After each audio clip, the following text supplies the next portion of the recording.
All right, let's jump right into this explainer. If you've ever felt completely paralyzed right before hitting that record button, trust me, you are far from alone.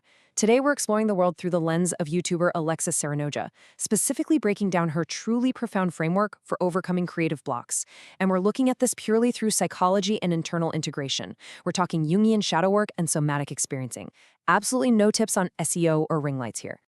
So, you know that feeling, right? That racing heart, the dry mouth, or that sudden intense sensation like a Mack truck just hit your chest right before you try to create something. Society constantly tells us that this kind of panic is a clear sign we're heading in the wrong direction, or maybe we just aren't ready. But what if that panic is actually a psychological signal and not a stop sign at all? What if it's literally just a vital piece of communication from your own body? Because here's the thing, the freeze that so many creators experience, it has absolutely nothing to do with algorithms. It's not about lacking the perfect camera lens or the ultimate aesthetic backdrop. The barrier is deeply psychological. It's a somatic barrier, rooted right in our subconscious. It's basically your body physically holding on to past experiences and throwing up this massive protective wall so you won't be seen, judged, or rejected. And this brings us to a really crucial concept from Saranoja, the unloved wound. This idea is a total game changer because it fundamentally shifts our relationship with fear.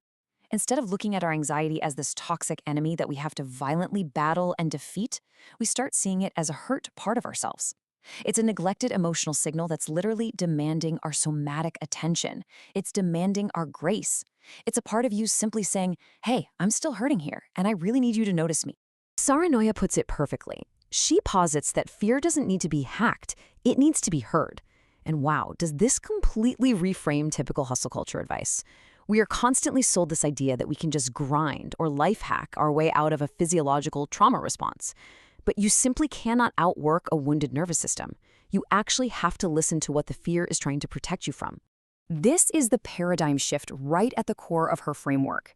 Instead of treating your creative outlet, like YouTube, for example, just as a broadcasting platform or some megaphone you shout into, she suggests treating it as a mirror. The very act of putting yourself out there acts as a psychological mirror. It forces buried trauma and those unloved wounds directly to the surface, pushing those hidden parts of you out into the light so they can finally, actually be healed. To give you a real example, in one of her stories, Saranoja experienced this sudden, intense panic right before what should have been a simple, relaxing getaway. She later realized it was actually unprocessed grief from a friend's passing 30 years prior.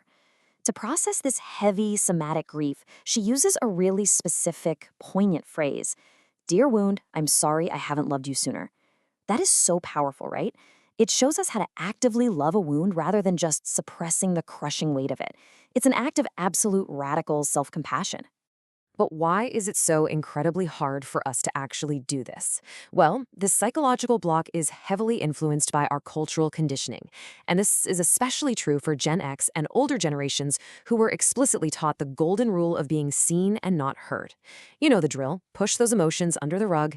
Don't cry, just deal with it and stay quiet. When you spend your life conditioned to seek external love and approval by suppressing your true feelings, well, stepping in front of a camera to express yourself feels like a massive, terrifying threat to your actual safety. So that leaves us with a massive question, doesn't it? How do we actually integrate these suppressed, dark emotions? How on earth do we reclaim all that incredible energy that's been trapped by decades of societal suppression? Well, to do that, we have to transition into the Jungian aspect of our framework. We have to move from just loving our wounds to actually engaging with the absolute darkest parts of our psyche. Now, consider this highly visceral metaphor, a giant tarantula. Imagine this terrifying, massive spider just screaming right in your face. In this framework, that tarantula represents the untouched shadow side of ourselves. It's our suppressed anger, our unspoken desires, our deepest, darkest fears. And it is screaming for attention. Now, our first instinct is obviously to run away, right? But Saranoja challenges us to do the exact opposite. She tells us to take it by the hand and actually dance with it. There is such a stark contrast between these two states of being. The suppressed shadow carries this rotting, dying energy of keeping our fears, our anger, and our conditioning hidden away. And let me tell you, it takes a massive physical toll on the body. Conversely, the integrated shadow represents this incredible magnetic potential that's unlocked the moment you finally join hands and dance with that tarantula. Because when you face that terrifying shadow, a funny thing happens. It shrinks down. It stops being scary, and it actually transforms into pure creative fuel. And there's a hidden cost to playing it safe, too. As Saranoia points out, when you suppress one emotion, you suppress all of your emotions. You literally cannot selectively numb yourself. So when you hide the ugly, messy parts of your shadow out of a fear of being judged, you are inadvertently damming up your raw creativity, your drive, your joy, and your authentic magnetism. You basically end up a hollow shadow of your own potential. But just understanding this intellectually isn't quite enough. What actually happens when your body is totally paralyzed by fear and feels like it's literally going to explode from the physical friction? Well, this is where you have to enact what Saranoja calls the somatic override. This means synthesizing your newfound psychological awareness with physical action. You literally have to walk directly through the fire. Building this somatic override basically happens in 3 steps. First, you acknowledge that physical friction, those intense butterflies, that crushing tightness in your chest, but you recognize it as threshold energy, not a stop sign. Second, you rely entirely on your systems over your fleeting feelings. And third, you take relentless action.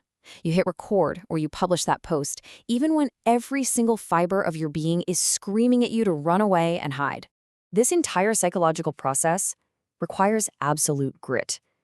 Saranoia explains the need to override the brain and the body's protective programming through pure, relentless action. Because success demands doing what you do not want to do, exactly when you do not want to do it.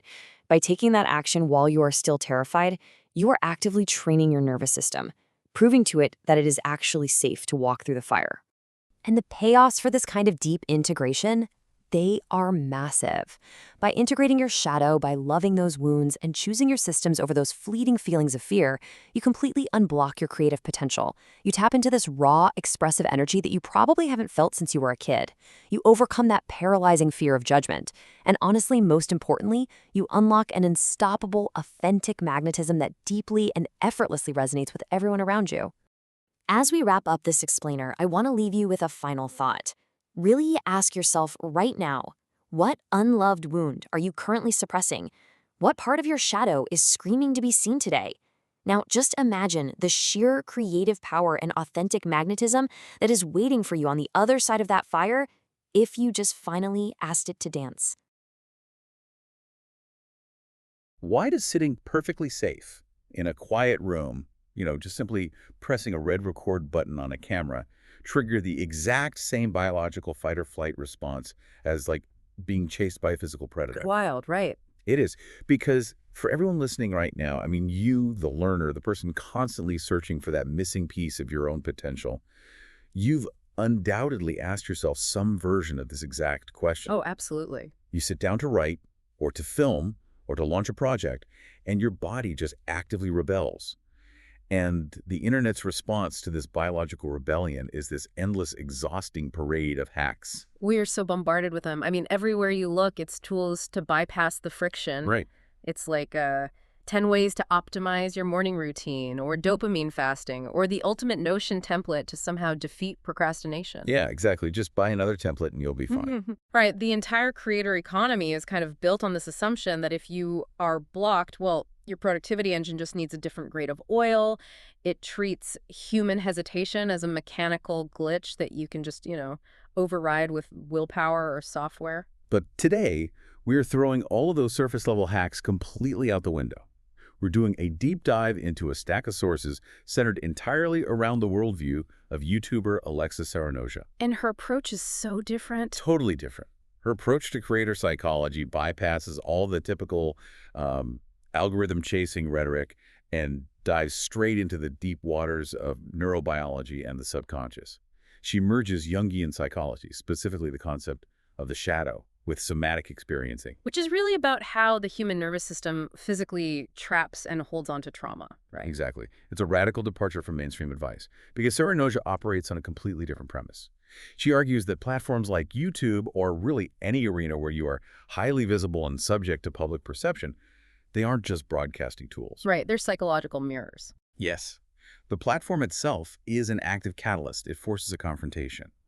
So our mission for this deep dive is to map out the profound psychological triad that she uses to explain and then ultimately dissolve, creator blocks. And we are looking at 3 core phases today. Right. The first one is amare la propria ferite, which means loving your unloved wounds.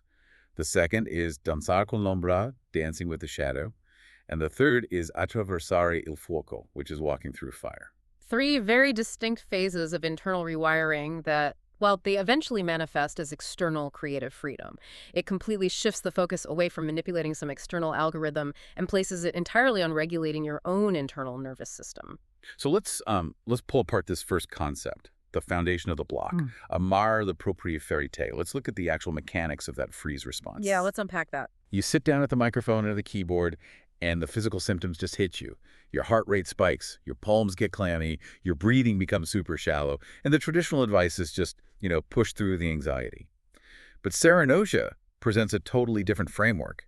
She redefines what that anxiety actually is. She does. She argues that anxiety and fear in the creative process are not these enemies invading your mind. They're actually unloved wounds that are just crying out for attention. Unloved wounds. I love that phrasing. It's powerful because when we look at this biologically, the amygdala, right, which is the brain's threat detection center, it cannot differentiate between physical death and social death. Well, it treats them exactly the same. Exactly the same. Because evolutionarily, being ostracized from the tribe used to mean literal starvation. So when your heart races before you hit record, your body isn't confused, it's not malfunctioning, it is bringing a suppressed, unloved wound to the surface. Because the act of making yourself visible, well, it vaguely matches the emotional signature of some past trauma. That makes so much sense. And the sources anchor this in a highly specific, deeply personal story from Serenoja's own life, dating back to December of 1995. I really want to look closely at the mechanics of this memory because it illustrates the somatic timeline so beautifully. It's a heavy story, but so illuminating. Yeah, so she was in high school, and a close friend called her up and said, "Let's plan to go hiking this weekend. It's been too long." And she agreed, totally excited for the trip. But the very next day, her coach informed her that this same friend had suddenly tragically passed away. It's just an incredibly profound and sudden shock to a developing nervous system. Yeah. That kind of abrupt loss, it creates a massive spike in cortisol and adrenaline.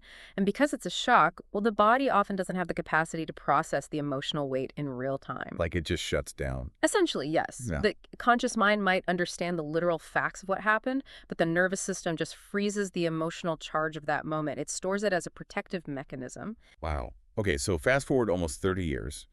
She is now an adult, married to a man she affectionately calls the Viking. Right. He is traveling, and he calls her from the road. And the phrasing he uses is the critical element here. He says, "Let's plan to get away. Just us. It's been too long." The exact linguistic sequence. The exact same words. The moment those words hit her ear, her body just erupts into chaos. Yeah. She describes feeling like she was literally hit by a Mack truck in the chest, just a crushing weight. Yeah, an intense somatic reaction. The heart goes into overdrive, she can't catch her breath, and her jaw literally locks up. She's speaking through stiff lips, frantically agreeing just to get off the phone. I mean, the panic is absolute and immediate. And this is what we call a textbook somatic trigger. The body remembers what the conscious mind has long filed away as being resolved. Because logically, she knows she's safe, right? Exactly. Logically, her husband was not a threat. The prospect of a vacation was objectively a pleasant thing. But her vagus nerve, which acts as this, super highway between the brain and the body's internal organs, it intercepted that specific phrase. Wow. It recognized the acoustic and emotional pattern, "Let's plan to get away, it's been too long." And the last time her body encountered that exact pattern, a catastrophic loss followed. So the nervous system sounded a massive systemic alarm to initiate a flee response, and it just completely bypassed her rational brain. And she mentions that as soon as she hung up the phone, the panic evaporated, which is so strange. She initially tried to rationalize it, blaming stress or hormones.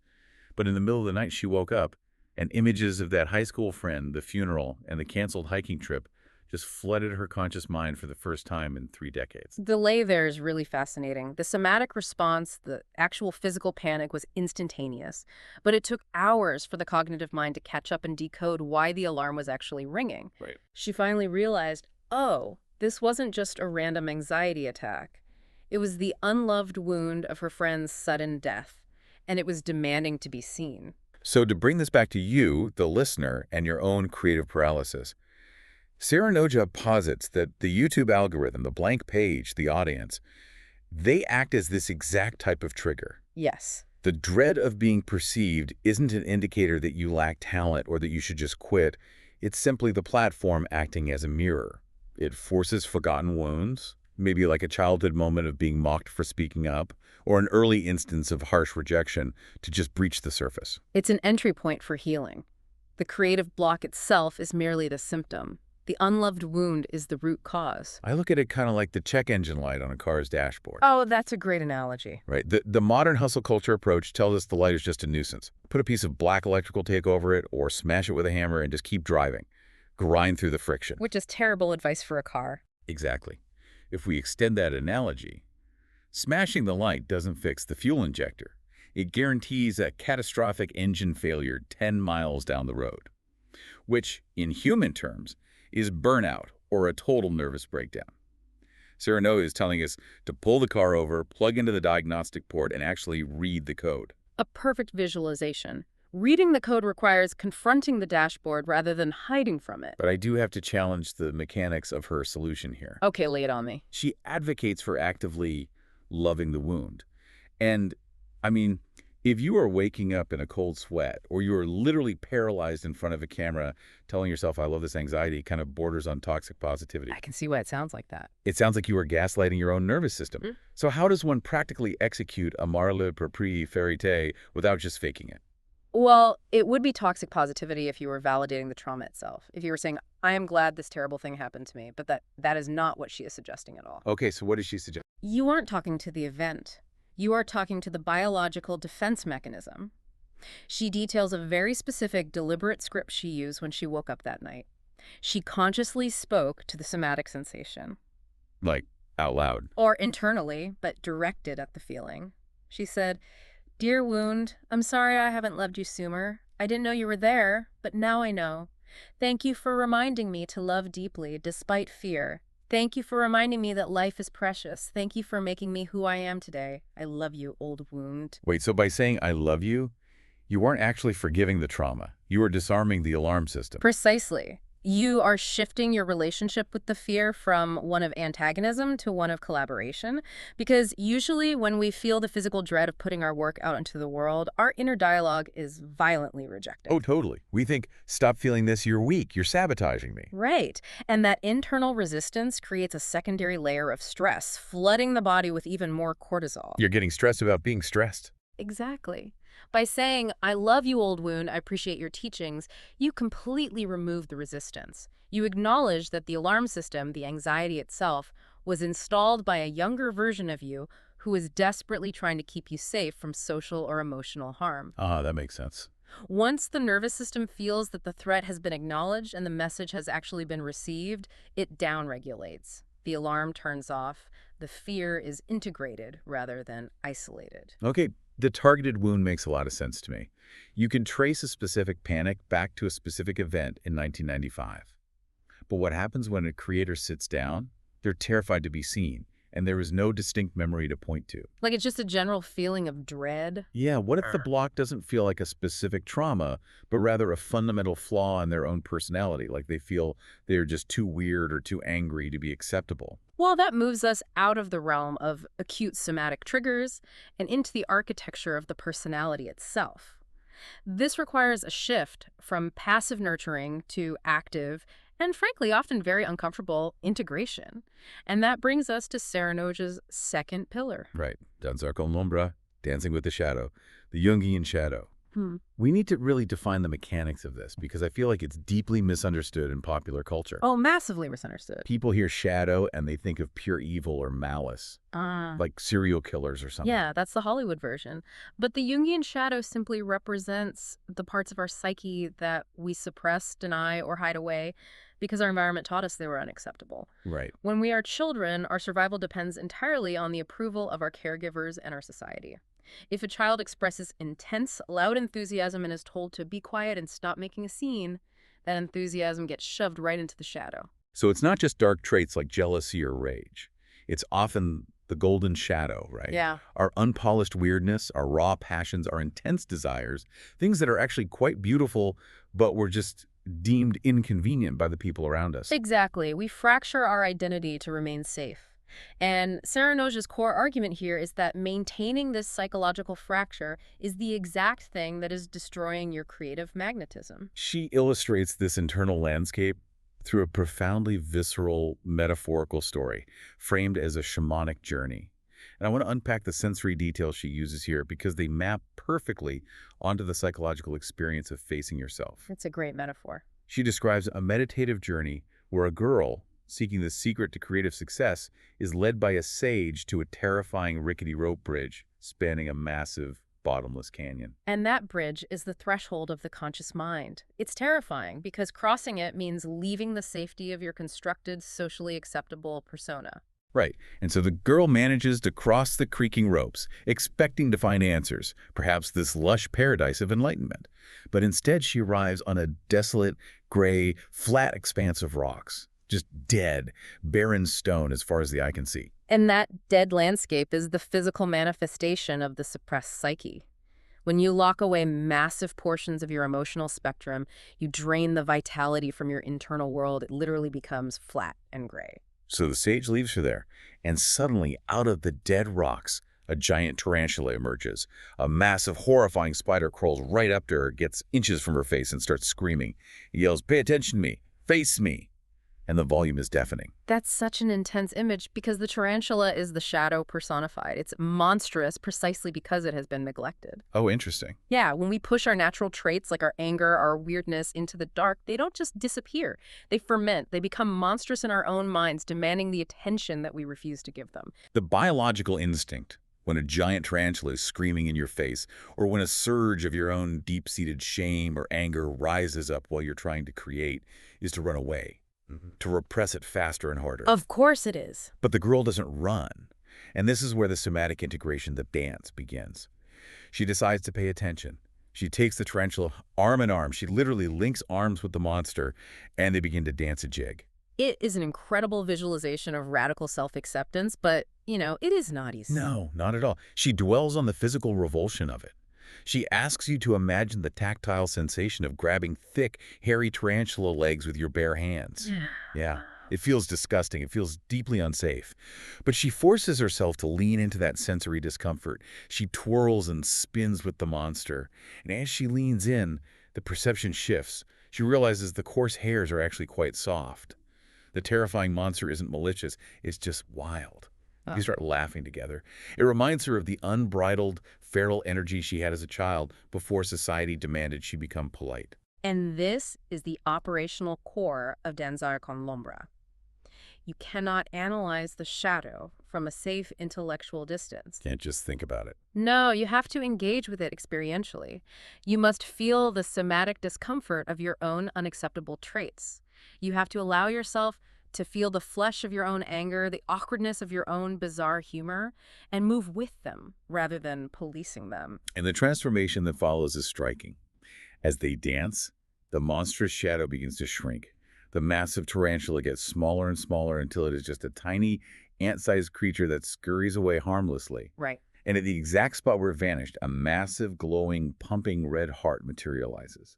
It radiates this intense light and warmth, instantly transforming the desolate gray rocks into a landscape of comfort and vibrant potential. Because when you stop fighting the shadow, it loses its monstrous proportions. It shrinks back to its natural, manageable size, and more importantly, the immense psychological energy you were spending to keep that monster suppressed is suddenly returned to you. The glowing heart. That is the glowing heart. It is pure, liberated vitality. Let's ground this in some physics to really explain the energetic cost you just mentioned. I picture this like trying to hold a giant beach ball underwater in a swimming pool. Oh, I love this analogy. The water represents societal norms and the pressure to be palatable. And you are using every ounce of your physical strength to force this massive, buoyant ball beneath the surface. Your arms are shaking, your core is exhausted. You can't actually swim, you can't interact with anyone else in the pool because 100% of your focus is dedicated to hiding this object. Which is chronic cortisol exhaustion. Exactly. A brilliant extension of the mechanics. The fatigue of the creator is rarely about the work itself. It's about the exhaustion of maintaining the persona while doing the work. Yes. Because if your grip slips for even a second, the beach ball violently shoots up and smacks you in the face. Right in front of everyone at the pool. Right. That's the tarantula screaming. That's the sudden destructive outburst or the self-sabotage that ruins a creator's career. But if you just let go, if you stop resisting the buoyancy, the ball pops to the surface. It might cause a splash, it might look a little awkward floating there, but suddenly you have both of your arms back. You can swim freely. You recover your baseline energy. But we need to connect this directly to the audience's experience of a creator. How so? Well, if this beach ball, this shadow, contains our unpolished, strange, or even aggressive traits, why would releasing it make a creator more successful? I mean, common sense dictates we should only present our most optimized professional selves to the market. Society demands a polished brand, right? Exactly. But Serenoja counters this with a fundamental psychological rule. You cannot selectively numb emotion. If you clamp down on your shadow, you inadvertently clamp down on your light. The mechanism of suppression is universal. By hiding your weirdness or your anger, you simultaneously flatten your raw creativity, your drive, and your unique charisma. You become, as she notes in the sources, perfect, polished, but dead. The content is technically flawless, but it has absolutely no soul. And the human nervous system is incredibly adept at detecting a lack of soul. Serenoja uses the specific phrase, "You can't fake frequency. People don't believe what you say, they believe what you emit." That concept of emitting frequency fascinates me, because it's not esoteric, it's biological. We have mirror neurons. When a creator is highly regulated, fully integrated, and not spending any background energy hiding a beach ball, the audience's mirror neurons pick up on that safety and authenticity. Exactly. When you show your unpolished, shadow-integrated self, you aren't just revealing your flaws. You are acting as a mirror for the audience's own hidden potential. You give them permission to exist fully, and that is the genesis of true, unshakable audience loyalty. You will absolutely alienate the people who demand a sterile, fake version of reality. Which is fine. Which is fine, because the people who resonate with your actual frequency will stay because you feel like home to them. But here is the critical pivot in this entire philosophy. We've talked about acknowledging the biological alarm system, loving the wound. We've talked about the internal physics of letting the beach ball float and integrating the shadow. All of this is incredibly profound, but it is entirely internal. Very true. You can be the most psychologically integrated, self-aware person on the planet and still be sitting on your couch staring at a blank screen producing absolutely nothing. An internal resolution without external velocity is really just a different flavor of stagnation. So how does the creator physically bridge the gap between knowing they are safe and actually hitting publish when the body is still exhibiting residual hesitation? Right. This requires the final and objectively most brutal phase of the triad. Section 3. Atravesar el fuoco. Walking through fire.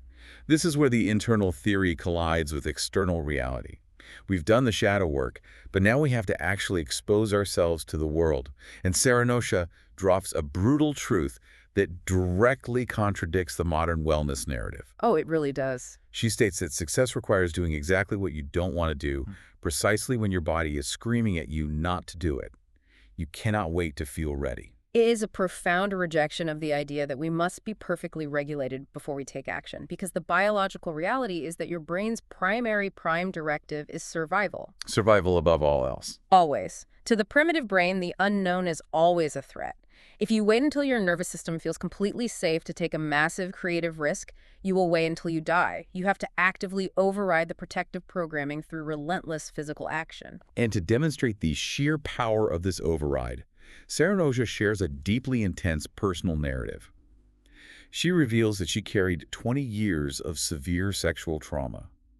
This wasn't just a bad memory.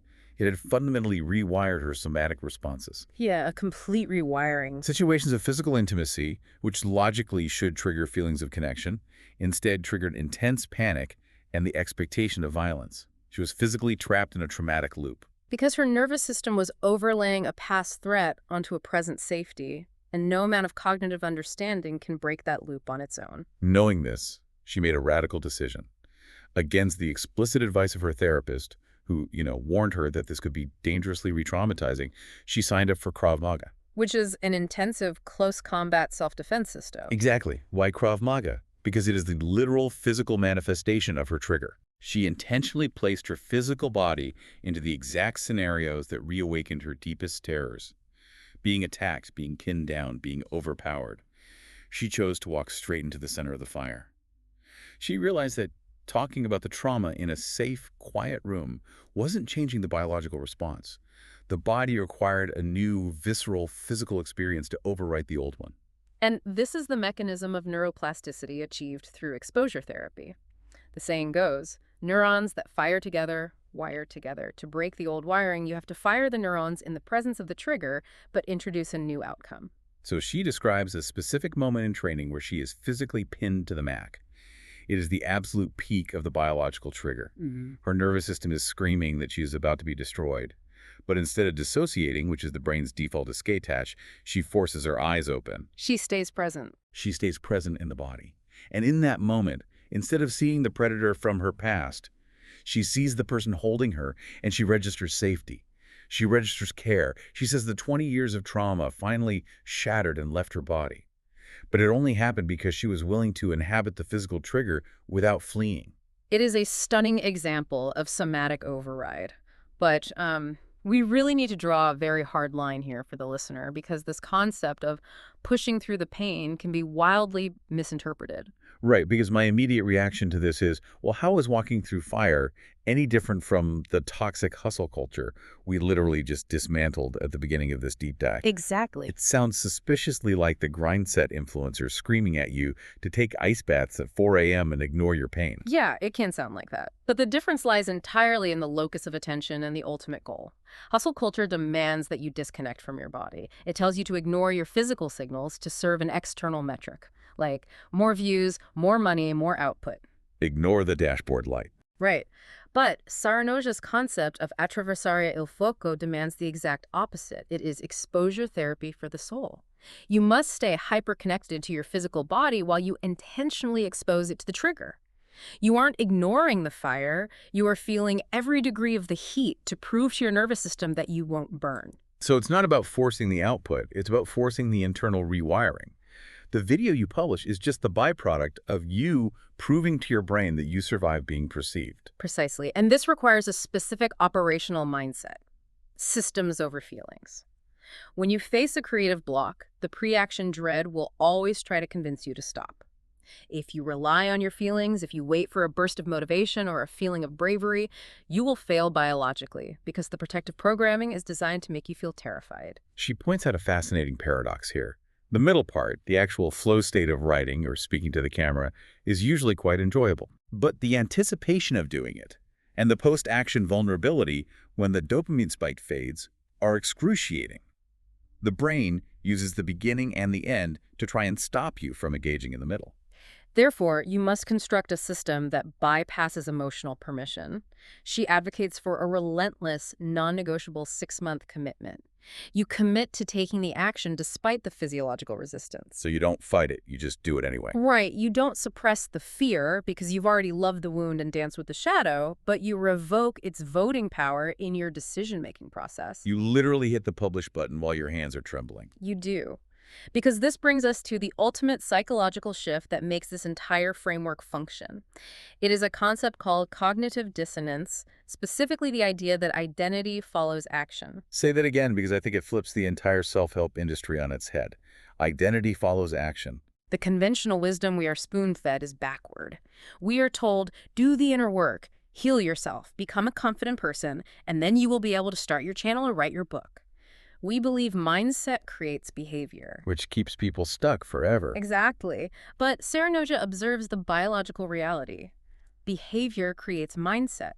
You do not get confident and then take action. You take relentless action, and your brain is forced to observe your own behavior. Exactly. You act bravely, repeatedly, week after week for 6 months, even while terrified.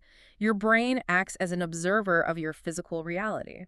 Eventually, it looks at this undeniable data set of consistent behavior and experiences cognitive dissonance. Like, wait a minute. Right. It says, wait, we feel terrified, but we keep hitting publish. We keep surviving. I guess we aren't a terrified person anymore. I guess we are the type of person who does scary things. I guess we are a creator. Wow. The identity shift, the true unlocking of your potential, only crystallizes after you have walked through the fire. The fire itself forges the new neural pathways. That is profound. You cannot think your way into a new identity. You have to provide your brain with undeniable physical evidence of your bravery until it has no choice but to update its own software. And that elegantly ties the entire triad together. Let's synthesize this journey for you, the listener, as we pull these threads together. We started with the promise that standard creator hacks are useless for deep blocks. And now we see the mechanics of why. To thrive in a highly visible arena, you cannot just optimize your schedule. You have to engage in profound internal engineering. Surface-level hacks are just band-aids on bullet wounds. First, you must redefine your anxiety not as a malfunction, but as an unloved biological alarm crying for attention. That is amara le proprie vérité. You have to pull over, plug into the dashboard, and tell the protective mechanism that you love it and you hear it, disarming the physical panic. Second, you must actively wade into the uncomfortable waters of your own personality. You must danzar con l'ombra. You stop using all your baseline energy to hold the beach ball of your weirdness underwater. You link arms with the tarantula, integrating your shadow to unlock your raw, unfiltered magnetic frequency. And finally, you accept that you will never feel fully ready. You use systematized, relentless action to override your nervous system's demand for safety. That is, attraversario fuoco. You walk through the fire, trembling hands and all, forcing your brain to watch you survive until it births a completely new, confident identity. It is a demanding, rigorous framework. It doesn't offer quick fixes. It asks you to be fully uncomfortably human. But the result is genuine creative liberation. We spend so much of our limited time on Earth trying to design the perfectly safe, perfectly regulated, friction-free environment to create in. We wait for the right mood, the right lighting, the right alignment of the stars. But what if your greatest work, the true masterpiece you are capable of, is currently locked inside the exact physical sensation you are spending all your energy running away from? The discomfort isn't the obstacle. The discomfort is the compass. So the next time you are staring at the blinking cursor or the camera lens and you feel that familiar, terrifying urge to shrink and hide, ask yourself, is this really a warning to retreat, or is this the tarantula asking for a dance?